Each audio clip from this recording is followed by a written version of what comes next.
The discovery did not arrive with urgency or noise. It came quietly, carried on the slow rhythm of morning heat and drifting dust, when the patrol vehicle eased to a stop at the edge of a wide clearing. The grass there lay flattened in irregular circles, pressed down by the weight of passing animals and softened by recent wind. Near the center, half shadowed by an acacia tree, the male lion rested on his side, his massive frame stretched long and still against the pale earth. At first glance he appeared asleep. His mane, once thick and dark, now looked dulled by dust and sun. Insects traced faint paths along his ribs. Only after several seconds did the smallest movement reveal itself. A shallow rise beneath his chest, followed by a long pause, then another fragile breath. It was uneven, delayed, as if each one required careful effort. The Rangers remained inside the vehicle. They did not speak. They watched the way his flank barely lifted, the way one hind leg twitched once and then fell quiet. A thin line of dried blood darkened the fur near his shoulder, nearly hidden beneath layers of dirt. One ear lay folded awkwardly, no longer alert to distant sounds. His eyes were half open, unfocused, reflecting nothing in particular. Wind moved slowly through the clearing, brushing seed heads against his mane. Somewhere beyond the ridge, a herd of antelope shifted, their hooves making soft, distant clicks. Birds circled overhead, curious but cautious. The lion did not react. A fly settled near his nostril. He did not flick it away. One ranger lifted binoculars with careful hands. Through the glass, small details became visible. The faint tremor in his whiskers, the dryness of his nose, the subtle tremble that passed through his chest before each breath. His tail lay limp, no longer swaying in warning or defense. The powerful muscles that once carried him across kilometers of open land now rested slack and unresponsive. "He's barely holding on," one of them murmured almost to the air. Another leaned forward slightly, resting his hand against the dashboard. "Easy, boy," he said softly, though the lion could not hear him. They remained where they were, knowing that movement too soon could deepen the animal's distress. Predators, even weakened ones, guarded their vulnerability fiercely. Fear could drain what little strength remained. So the Rangers waited, observing, measuring time by the slow passing of clouds and the gradual shift of shadows. The lion's breathing changed again, growing shallower, then briefly faster, before settling into an uncertain rhythm. His chest tightened and released in uneven patterns. Once, he lifted his head an inch from the ground, as if responding to some distant sound only he could sense. It hovered there for a moment, trembling, then lowered back into the dust. His eyes closed. The clearing held its breath with him. Heat shimmered above the ground. Grass whispered against itself. Somewhere far away, life continued in steady motion, unaware of the fragile stillness resting beneath the acacia's thin shade. Time moved differently after the first discovery. It no longer followed the steady pace of patrol routes and radio check-ins. Instead, it stretched and folded around the lion's shallow breathing, expanding with every fragile rise of his chest and tightening with each long pause that followed. The Rangers remained nearby, their vehicle positioned at a respectful distance, its engine long since silenced. Nothing about their presence was meant to disturb the delicate balance unfolding in the clearing. The sun climbed higher, bleaching color from the grass and pressing warmth into the earth. Heat gathered beneath the acacia's sparse shade, wrapping around the lion's body. His breathing grew irregular, sometimes slowing to a near stop before returning in a soft, rasping exhale. His ribs showed faintly beneath his fur, moving in hesitant patterns that revealed how much effort each breath demanded. Every so often his eyelids fluttered. They lifted just enough to reveal the dull amber beneath, unfocused and drifting. When insects landed along his muzzle, he no longer brushed them away. Only an occasional tremor passed through his whiskers, a reflex rather than intention. His paws, once capable of explosive strength, lay curled loosely in the dust. The Rangers took turns observing through binoculars and cameras, documenting subtle changes. A slight shift in posture. A faint tightening of the jaw. The way his head leaned more heavily into the ground with each passing hour. They spoke quietly, voices kept low, as if volume alone could disturb him. "Stay with us," one of them whispered once, barely audible. Another answered just as softly, "He's trying." They watched how his breathing shortened during the hottest part of the afternoon, how his sides shuddered briefly before settling again.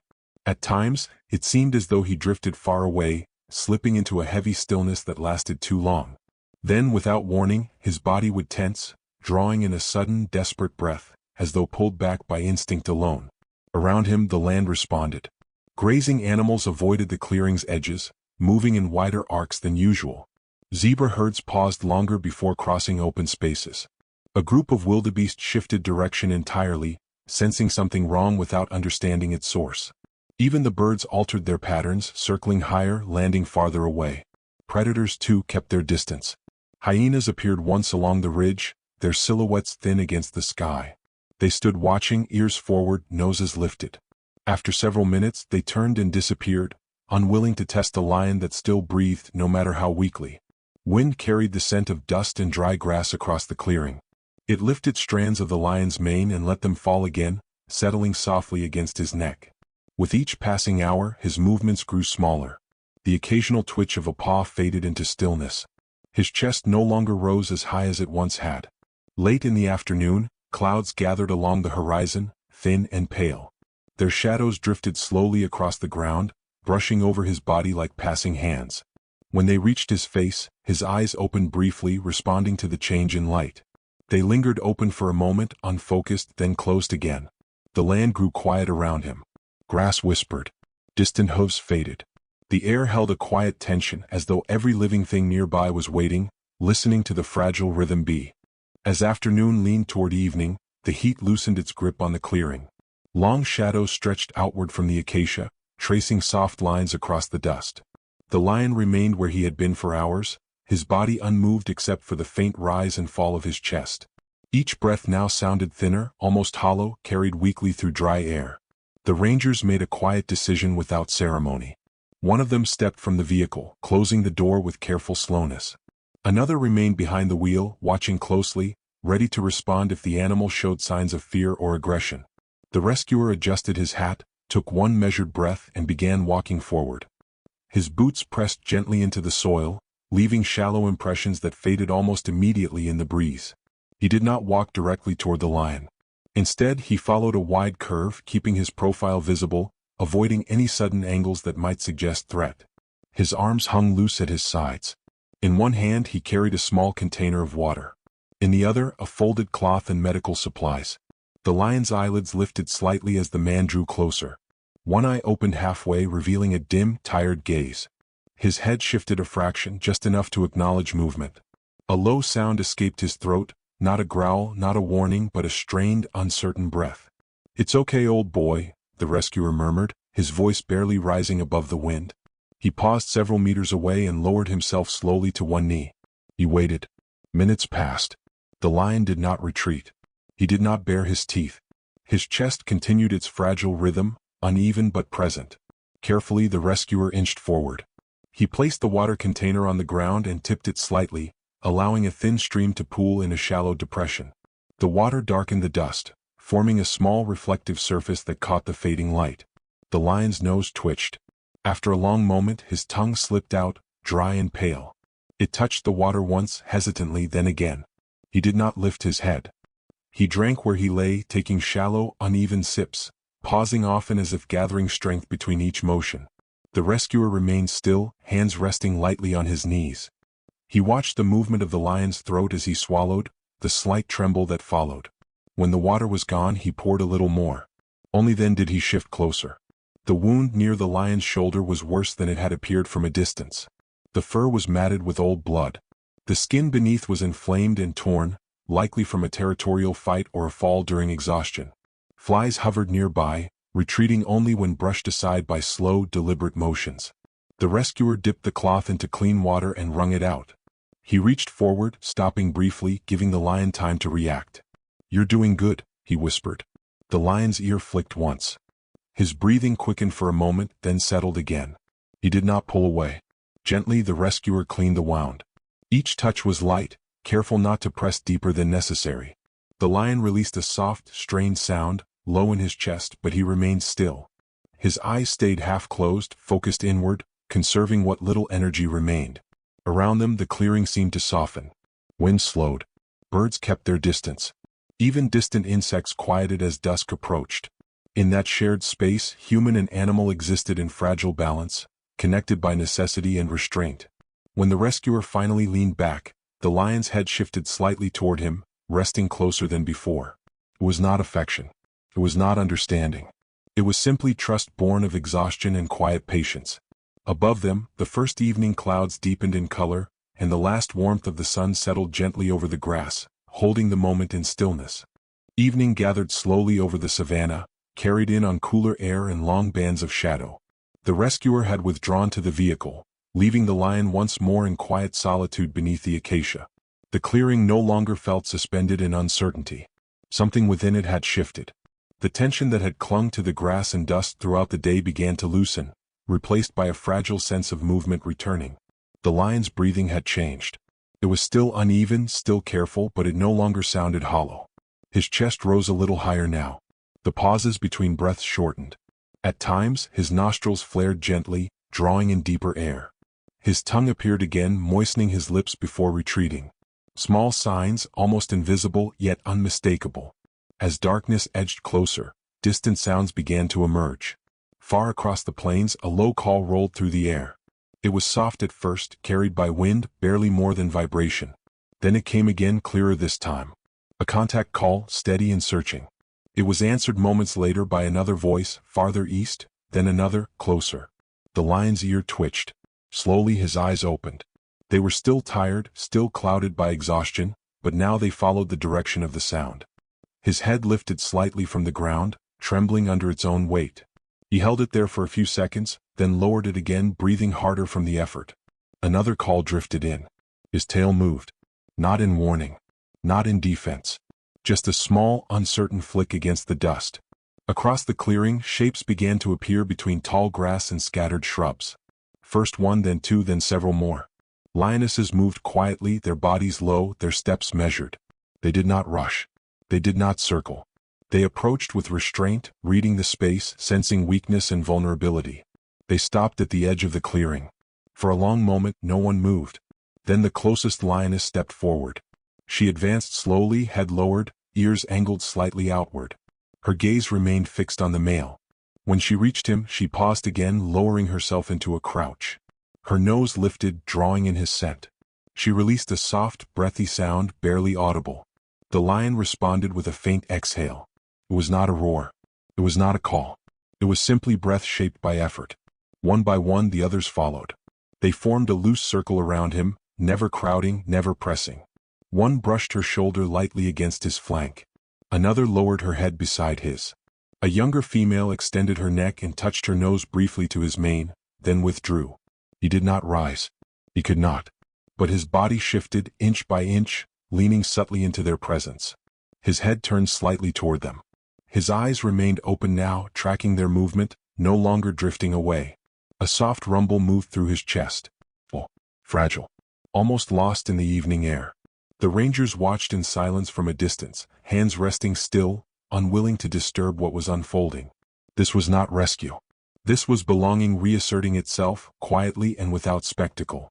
Above the clearing, clouds deepened into muted shades of purple and gray. Crickets began their steady rhythm. Wind carried the scent of grass and dust between the gathered lions. Surrounded by familiar bodies and familiar breath, the exhausted male lay cradled in the quiet geometry of his pride, held in place by presence alone as night settled gently over the land. Morning arrived without announcement. It slipped quietly across the savanna in pale layers of light, dissolving the last traces of night and softening the shadows left behind. Dew clung briefly to grass tips before warming air lifted it away. The acacia's thin branches stirred in a gentle breeze, and beneath them, the lion lay where he had rested through the dark hours, surrounded by the fading warmth of his pride. He was awake. His eyes were open now, clear and steady, following the slow movement of clouds overhead. His breathing had settled into a deeper rhythm, no longer strained, no longer interrupted by long pauses. Each rise of his chest carried more strength than it had the day before. His sides expanded fully, then relaxed as if remembering how to breathe without fear. Nearby, the lionesses rested in loose formation. Some lay on their sides, others upright, alert but calm. A younger female groomed her foreleg with slow, repetitive strokes of her tongue.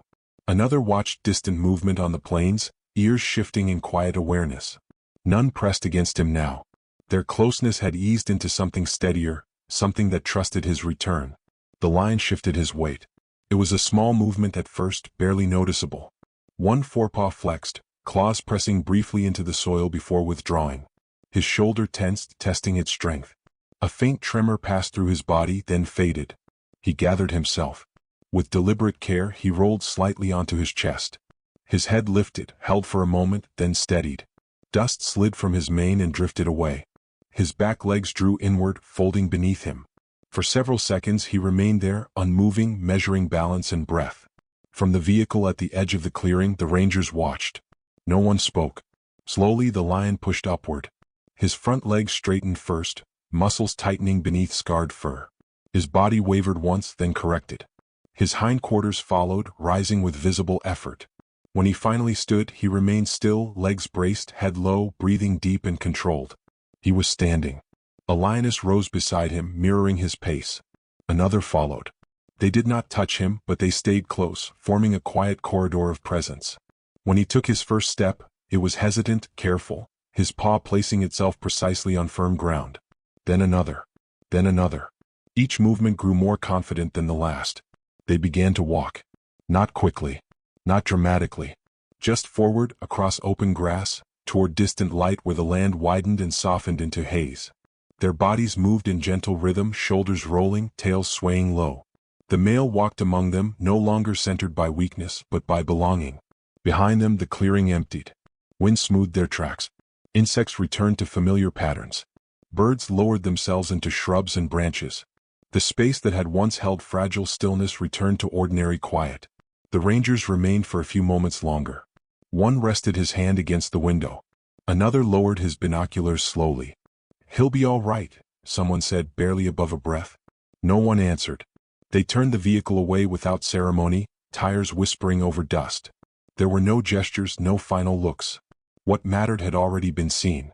Far ahead, the Pride moved as a single line of shadow and light, dissolving gradually into the open distance. The sun climbed higher. Grass leaned with the wind. Somewhere beyond the horizon, life continued in steady motion, carrying forward the memory of quiet resilience beneath a wide and forgiving sky.